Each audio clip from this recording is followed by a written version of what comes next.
स्वागत है मित्रों हमारे चैनल दलित चेतना और दलित महिला कहानीकार में। पुस्तक की लेखिका हैं डॉक्टर सरोजनी वेडंगी। चलिए पुस्तक का आनंद लेते हैं। हल्के फुल्के छोटे संकेत और स्पर्श इसे कला की दृष्टि से भी आधुनिकता के निकट ले जाते हैं।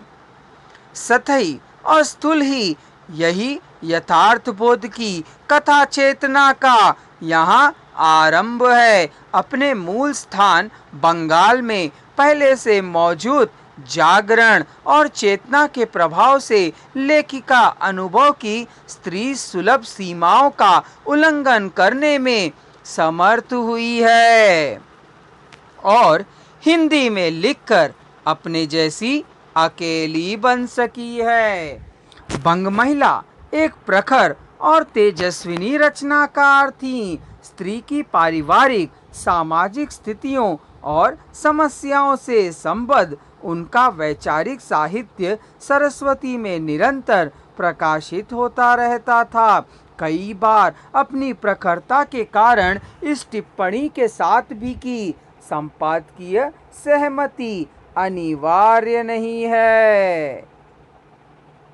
हिंदी कहानी के इस दौर में अकेली महिला रचनाकार वही हैं। बंगला से अनेक कहानियों के अनुवाद भी उन्होंने किए।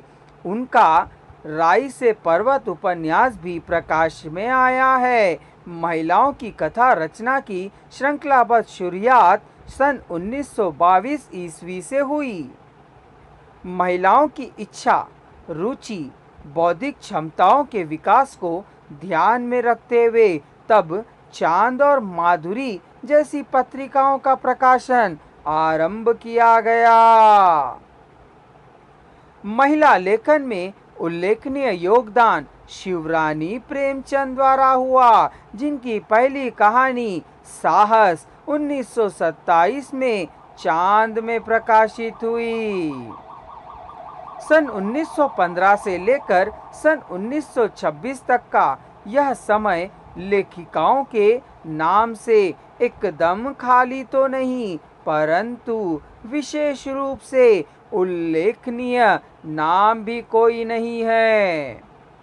इस दौर की कहानियों के द्वारा स्त्री अपनी साक्षरता की सूचना देने का काम ही करती दिखाई देती है।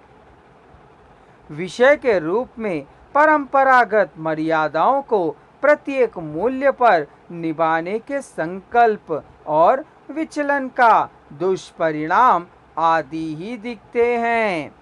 ऐतिहासिक पौराणिक आख्यान भी लिखे गए, फिर भी कुछ कहानियां स्त्री के विरुद्ध सामाजिक अन्याय को विषय बनाकर लिखी गई भी मिलती है। राष्ट्रीय जागरण के स्वर में स्वर मिलाती हुई कुछ कहानियां राजनीतिक चेतना को भी अभिव्यक्त करती है, जैसे नवीन नेता, बलवत्ता देवी, हिंदी माता का विलाप, हेमंत कुमारी चौधरानी इत्यादि। वस्तुतः शिवरानी देवी के साथ आरंभ होने वाला साहित्य स्त्री की क्रमशः उभरती हुई चेतना का प्रमाण है।